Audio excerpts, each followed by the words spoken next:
सगळ्यांचं स्वागत। भारतीय जनता पार्टीचे प्रदेशाध्यक्ष माननीय रवींद्र चव्हाणजी, भारतीय जनता पार्टीचे मुख्य प्रवक्ते आदरणीय केशवजी, रवीजी अनासपुरे पत्रकार परिषदेला उपस्थित आहेत। मी सर्व पत्रकार मित्रांचं या पत्रकार परिषदेमध्ये मनापासून स्वागत करतो आणि भारतीय जनता पार्टीचे प्रदेशाध्यक्ष माननीय रवींद्र चव्हाणजी यांना विनंती करतो की त्यांनी या पत्रकार परिषदेला संबोधित करावं। नमस्कार। आपणा सर्वांना खरं तर याची कल्पना ही आहे, परंतु संपूर्ण महाराष्ट्रात आणि देशभरामध्ये एक वेगळ्या पद्धतीने वंदे मातरम या राष्ट्रगानाला खरं तर 7 नोव्हेंबर 1875 त्या दशकामध्ये बंकिमचंद्र चट्टोपाध्याय यांनी हे गीत एका आनंद मठ या कादंबरीतून प्रकाशित केलं आणि त्यानंतरच्या काळामध्ये रवींद्रनाथ टागोरजी यांनी हे गीत राष्ट्रगान म्हणून काँग्रेसच्या एका अधिवेशनामध्ये ते गायलं आणि तेव्हापासून स्वातंत्र्य संग्रामामध्ये प्रत्येक स्वातंत्र्य सैनिक असेल, प्रत्येक क्रांतिकारक असेल, यांनी प्रत्येकाने या गीताला आणि या गीताचं ते भाव जेव्हा तुम्ही आम्ही सर्वजण पाहता तेव्हा आपल्या अंगामध्ये राष्ट्राबद्दल जाज्वल अभिमान निर्माण होतो। देशभक्ती ठासून या संपूर्ण गीतामध्ये आपण भरलेली आहे, हेही आपल्याला याची कल्पना आहे।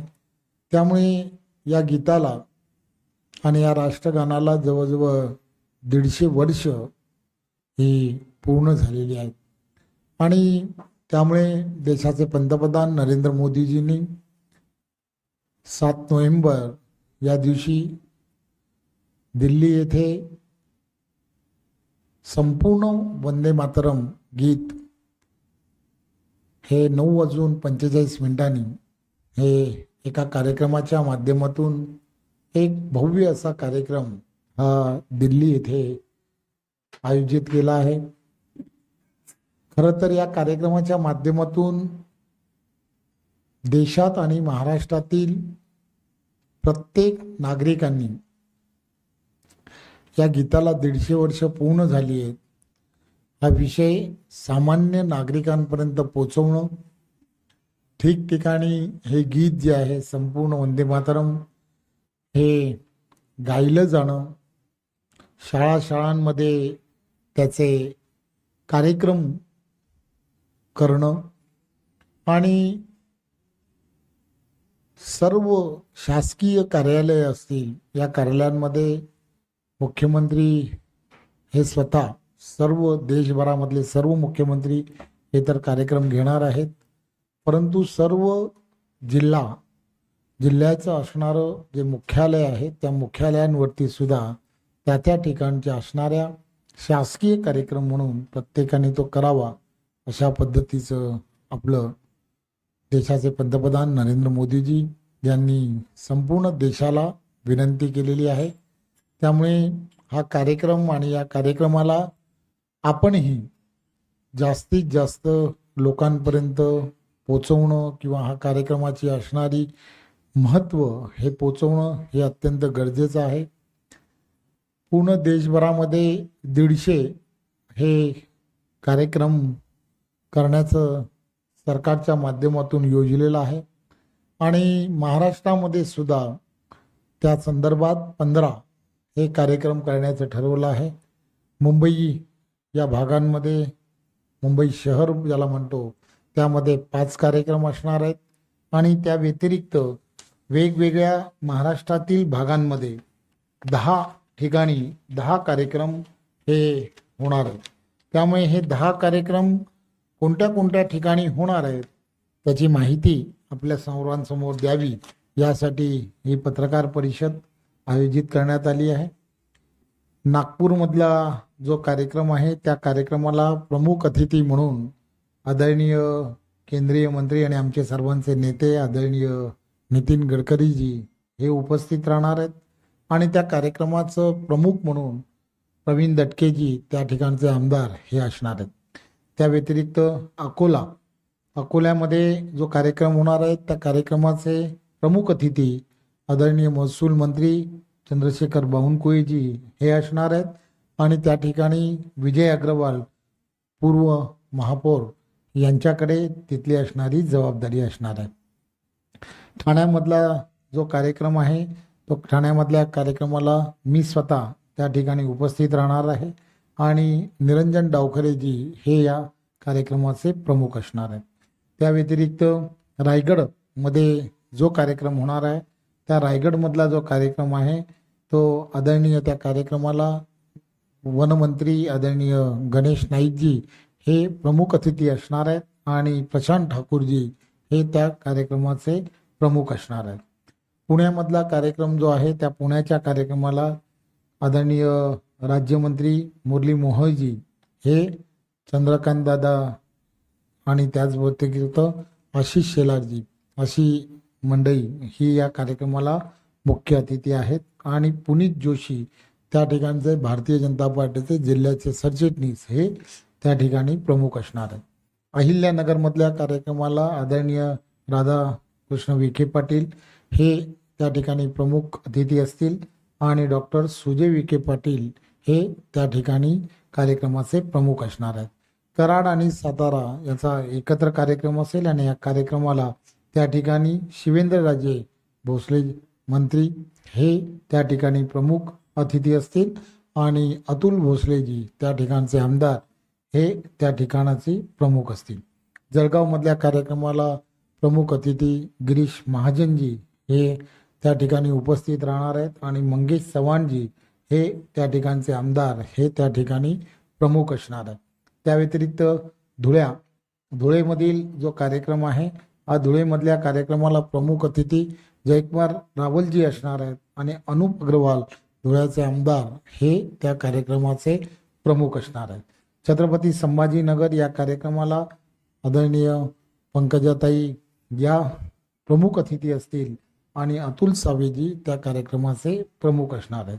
कुलाबा मुंबई येथील जो कार्यक्रम आहे त्या कार्यक्रमाला प्रमुख अतिथी मंगलप्रभात लोढाजी असणार आहेत आणि त्या ठिकाणी शरद चिंचणकर हे त्या ठिकाणचे कार्यक्रमाचे प्रमुख असतील.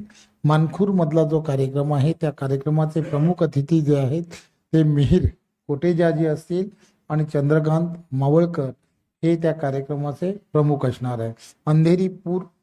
अंधेरीमध्ये असणारा जो कार्यक्रम आहे त्या कार्यक्रमाला आदरणीय मुंबईचे अध्यक्ष व आमदार आदरणीय अमित साटमजी हे त्या कार्यक्रमाचे मुख्य अतिथी असतील आणि विठ्ठल बंदिरे हे त्या कार्यक्रमाचे प्रमुख असणार आहेत.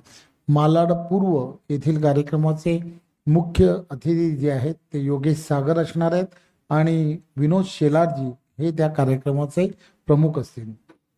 सायनमधील कार्यक्रम जो होणार आहे त्या कार्यक्रमाला आदरणीय प्रसाद लाडजी हे मुख्य अतिथी असतील आणि त्या कार्यक्रमाचे प्रमुख हे संदीप धाम हे असे 15 कार्यक्रम हे 7 म्हणजे उद्या सकाळच्या पहिल्या प्रहरामध्ये हे कार्यक्रम 10च्या नंतरच्या काळामध्ये सर्व ठिकाणी करण्याचं ठरवलेलं आहे. या कार्यक्रमाच्या ठिकाणी संपूर्ण वंदे मातरम जे असणारं जे राष्ट्रगान आहे त्या राष्ट्रगानाची प्रत आहे ती प्रत तिथे उपस्थित असणाऱ्या सर्व नागरिकांना देण्यात येईल आणि तो पूर्ण सर्वांनी मिळून सामूहिकदृष्ट्या हे वंदे मातरम हे गायचं आहे आणि आपण सर्वांनी हा जो कार्यक्रम आहे तो कार्यक्रम यशस्वी करण्यासाठी आपण सर्वांनी सहकार्य करावं ही आपणा सर्वांना विनंती. धन्यवाद.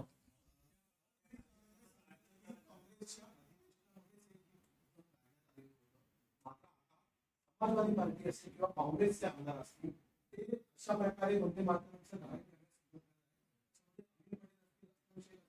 किंवा आजूबाजूने निश्चित अशा प्रकारे त्यांना सगळी उत्तर हे खरं तर अशा ज्या प्रवृत्ती असतात त्या प्रवृत्तींना आपण काय म्हणावं, त्यांना उत्तर देणं हे हे उचित नाही असं माझ्यासारख्याला वाटतं.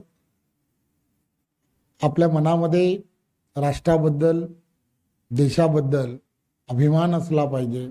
हे गीत, या गीताचे बोल, या सगळ्या गोष्टी, त्यामध्ये असणारा जो आशय आहे तो जर लक्षात घेतला तर तुमच्या लक्षात येईल की हे गीत ज्यावेळेला म्हटलं जातं त्यावेळेला अंगावरती काठे उभे राहतात असं हे गीत आहे. त्यामुळे 150 वर्ष पूर्ण झालेली आहेत. चांगला कार्यक्रम आहे. तर अशा चांगल्या कार्यक्रमामध्ये अपशकुन करणाऱ्या लोकांकडे पाहू नये असं मला वाटतं. शाळांमध्ये सुद्धा सर्वात शासन आदेश होते. लोकशाही मराठीने सर्वेक्षण केलं. उर्दू शाळांमध्ये वंदे मातरम गायनास विरोध केला जात आहे. अशा शाळांमध्ये सुद्धा कारवाई होण्याची आवश्यकता वाटते का तुम्हाला?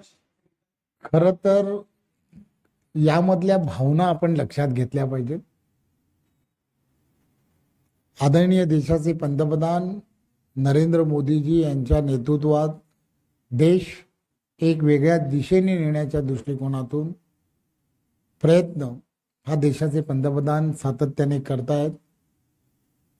आपली तरुण पिढी जी आहे, या तरुण पिढीच्या मनामध्ये राष्ट्राबद्दल एक जाज्वल स्वाभिमान निर्माण झाला पाहिजे.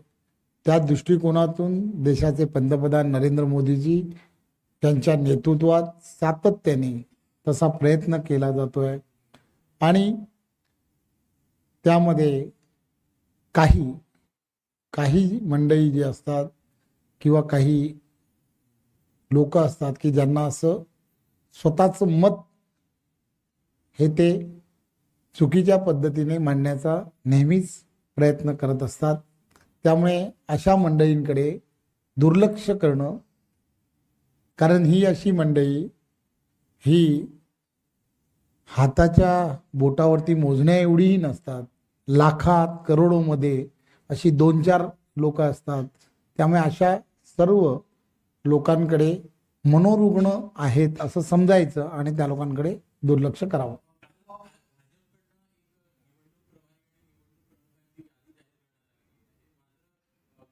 मित्र पक्षांनाच टेन्शन देणारी ठाण्यामध्ये यादी दिसते आहे. ठाण्यामध्ये जबाबदारी देण्यात आलेली आहे. तर तिकडे पंकजा मुंडेंच्या हाताखाली निवडणूक प्रमुख म्हणून सुद्धा कशा प्रकारे बघताय? एक खरं तर आपण असा प्रश्न विचारता की जो प्रश्न म्हणजे काहीतरी वेगळं काहीतरी भारतीय जनता पार्टी करतं की काय.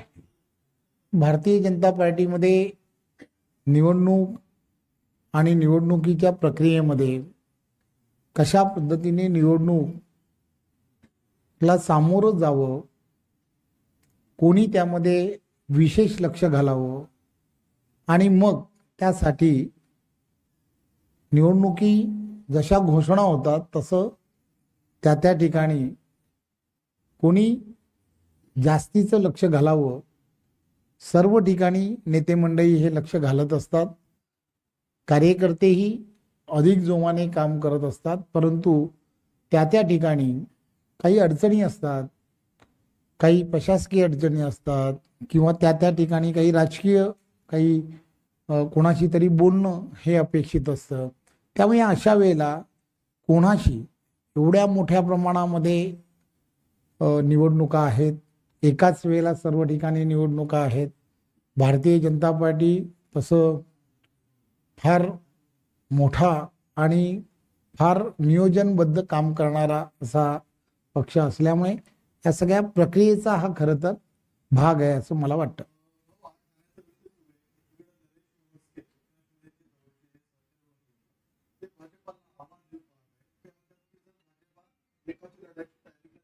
आम्ही सुद्धा राहणार नाही. ठाणे हा शिवसेनेचं बालेकिल्ला केला शिवसेना आणि भाजप एक गोष्ट लक्षात घेतली पाहिजे की आमचे नेते आदरणीय देवेंद्रजींनी ज्या आम्हाला सूचना केल्या आहेत किंवा आम्हाला जेवढं कळतं की संपूर्ण महाराष्ट्रामधील स्थानिक स्वराज्य संस्था या निवडणुकांमध्ये ज्या ठिकाणी महानगरपालिका आहे त्या महानगरपालिकेमध्ये महापौर जे आहेत ते महापौर महायुतीचेच झाले पाहिजेत. ज्या ज्या ठिकाणी जिल्हा परिषदेच्या निवडणुका आहेत त्या ठिकाणी जिल्हा परिषदांमध्ये जिल्हा परिषदेचे अध्यक्ष हे सुद्धा महायुतीचेच झाले पाहिजेत. आणि ज्या ज्या ठिकाणी नगरपरिषद नगरपंचायतीच्या निवडणुका आहेत त्या ठिकाणी नगराध्यक्षही महायुतीचेच झाले पाहिजेत. असं जेव्हा आमचे नेते देवेंद्रजींनी आम्हाला सांगितलं आहे त्यामुळे आमच्यासारख्या छोट्या कार्यकर्त्यांना जे काही समजायला पाहिजे ते आम्हाला समजलं आहे. त्यामुळे आम्ही त्या त्या ठिकाणी काय निर्णय घ्यावेत, कशा पद्धतीने निर्णय घ्यावेत, असं सगळेच्या सगळं जे आहे ते समजदारपणे कोणालाही कळणार नाही आणि विशेष करून पत्रकारांना कळणार नाही याची दखल घेत या सगळ्या गोष्टी करू.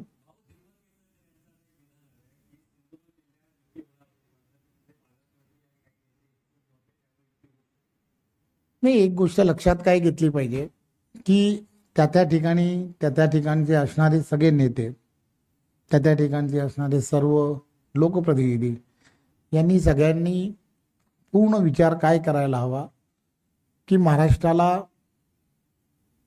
कशा पद्धतीने महाराष्ट्रातील असणाऱ्या जनतेला आवश्यक काय आहे, कोणत्या दिशेने नेलं पाहिजे.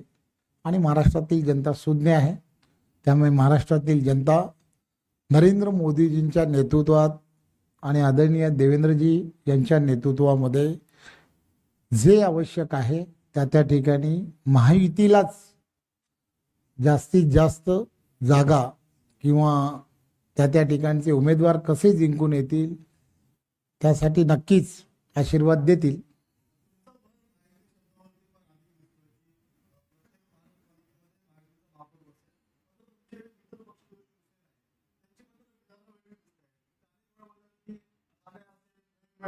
तिथे आमचा महापौर बसेल, शिवसेनेचा महापौर बसेल. एक गोष्ट लक्षात घेतली पाहिजे, विधान दिल्यानंतर ते प्रत्यक्षात आमच्याशी बोलतात. थोडासा चॅनलचा TRP वाढला पाहिजे म्हणून हे निदान दिलंय असं तेही म्हणतात. त्यामुळे कसं आहे सगळ्यांचं चांगलं चाललं पाहिजे, सगळ्यांना बरं वाटलं पाहिजे म्हणून सगळेजण बोलतात. धन्यवाद.